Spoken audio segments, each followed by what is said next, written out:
महाराष्ट्रातील सर्व rickshaw taxi चालकांनी हा व्हिडिओ पूर्ण ऐका आणि शेअर करा. मात्र सगळ्यांना कळून द्या. माहिती कळाली तर तुमची कामं होतील. त्याच्यामुळे जास्तीत जास्त शेअर होणंसुद्धा गरजेचं आहे आणि पूर्ण व्हिडिओ बघत जावा. आता रिक्षा टॅक्सी परमिटसाठी ज्यांनी इरादापत्र काढलेली होती त्यांनी गाड्या टाकू शकले नाहीत. ती मुदतबाह्य झालीत.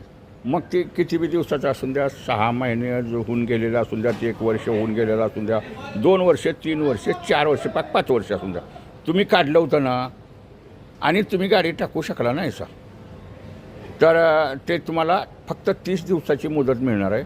आणि 30 दिवसात तुम्ही गाडी घेऊन रजिस्ट्रेशन करून रिकामायचं. म्हणजे 30 दिवसाची ते RTOवाले मुदत देणार. तसे आदेशाचं आहे, आदेशाचं स्पष्ट म्हणलेलं आहे.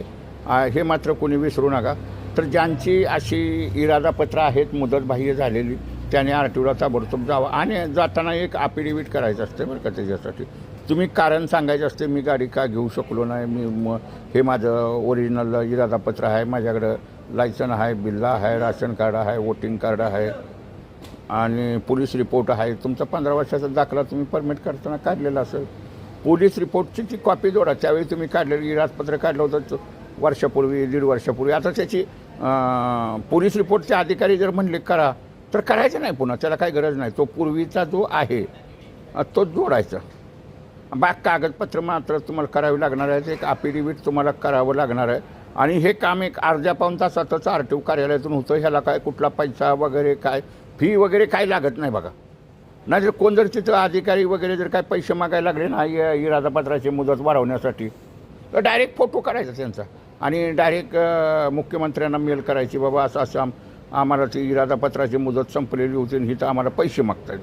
घाबरायचं नाही कोणी. तुम्ही घाबरला आणि गुरु नेता करत बसला की मग तुम्हाला ते RTOवाले सुद्धा अतिशय हुशार असतात. सगळे ते मालखान्याच्या बाबतीत पटायचे असतात. हे मात्र लक्षात ठेवा. ज्यांच्या इरादापत्राच्या मुदती संपलेल्या आहेत, समजा 2 वर्ष, 3 वर्ष, 4 वर्ष किंवा 6-7 महिने झालं, त्यांची सर्वांची इरादापत्र हे 1 महिन्यासाठी नूतनीकरण होणार. तुम्हाला अंतिम मुदत ही 1 महिन्याची आहे. 1 महिन्याच्यात तुम्हाला गाडी ही घ्यावी लागणार आहे. एक प्रतिज्ञापत्र करावं लागतं.